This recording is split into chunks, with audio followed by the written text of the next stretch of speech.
हे साथियों, नमस्कार। आज मैं आपको एक कहानी सुनाऊंगी। ये कहानी है एक मध्यम वर्ग परिवार की, जिसमें राम कुमार और उनकी पत्नी तारा थी और उनकी 3 बेटियां थी। तीनों बेटियां जो दूर से दूसरे बच्चों को वो देखती थी तो उनसे कहती थी, मम्मी इनके सबके तो भाई है, हमारे भाई नहीं है। और उनके माता पिता को भी लगता है कि हमारी बच्चियाँ भी दुखी हैं और हम भी दुखी हैं।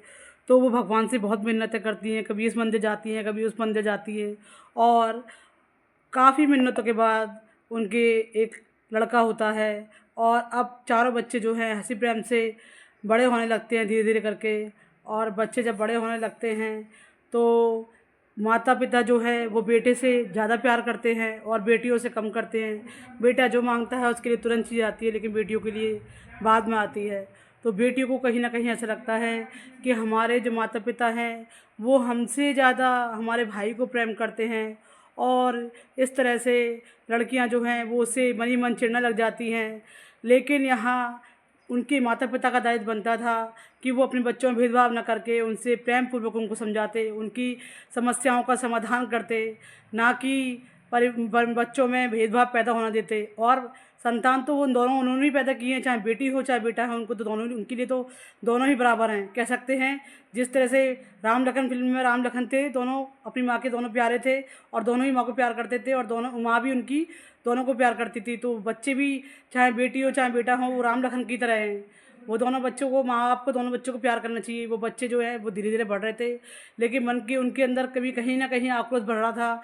और रक्षाबंधन आता तो बहनें भाई की राखी बांधती, ध्वज पर भैया के भाई की टीका करती। लेकिन वो बच्चे जो हैं, वो चारों बच्चे जो हैं वो आप, 3 बहनें तो बोलती थी लेकिन भैया, और वो तीनों बहनें भाई से नहीं बोलती थी और भाई भी उनसे नहीं बोलता था।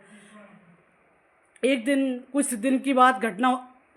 दिनों बाद एक घटना होती है कि भाई के पेट में अचानक दर्द होता है और उस दर्द में ही उस भाई की जान चली जाती है।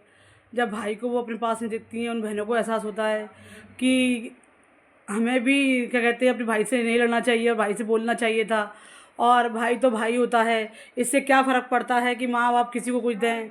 लेकिन माँ बाप का भी रोल है इसमें, क्योंकि माँ बाप को अपने बच्चों के अंदर, उनके अंदर ऐसी भावनाएं पैदा हो रही है कि मेरे माता पिता जो हैं वो हमसे लड़कियों से प्यार ना करके लड़कों से प्यार करते हैं। तो माता पिता का फ़र्ज़ बनता है कि वो अपने बच्चों के अंदर डिस्क्रिमिनेशन ना करें और बच्चों को प्रेम पूर्वक समझाएं, उनको समान प्यार दें और समान उनको सम्मान दें और समान ही चीज़ ला के दें। लेकिन आज जो है मध्यम वर्ग परिवार में ये सब ज़्यादा देखा जा रहा है कि बच्चों को वो दूर पढ़ने के लिए भेजते हैं और बेटियों को पास ही रखते हैं और बेटियों को वो सुविधाएं नहीं उपलब्ध कराते हों जितनी बेटों को सुविधाएं उपलब्ध कराते हैं। अपने बच्चों में भेदभाव ना करें, क्योंकि आज माता पिता के भेदभाव के चलते ही उन बहनों से उनका भाई बिछड़ गया और आज बहनें जो हैं वो भाई के बिना अधूरी रह गई जिस तरह से पहले थी हूँ। तो माता पिता को चाहिए कि वो अपने, और आज माता पिता भी जो है वो बिना बेटे के हो गए। तो माता पिता को अपने बच्चों में कभी भेदभाव नहीं करना चाहिए, बेटी और बेटा एक समान है। माता पिता तो समझदार हैं, बच्चे तो नादान हैं। तो हमारा फ़र्ज़ है कि हम अपने बच्चों में भेदभाव ना करें। धन्यवाद साथियों।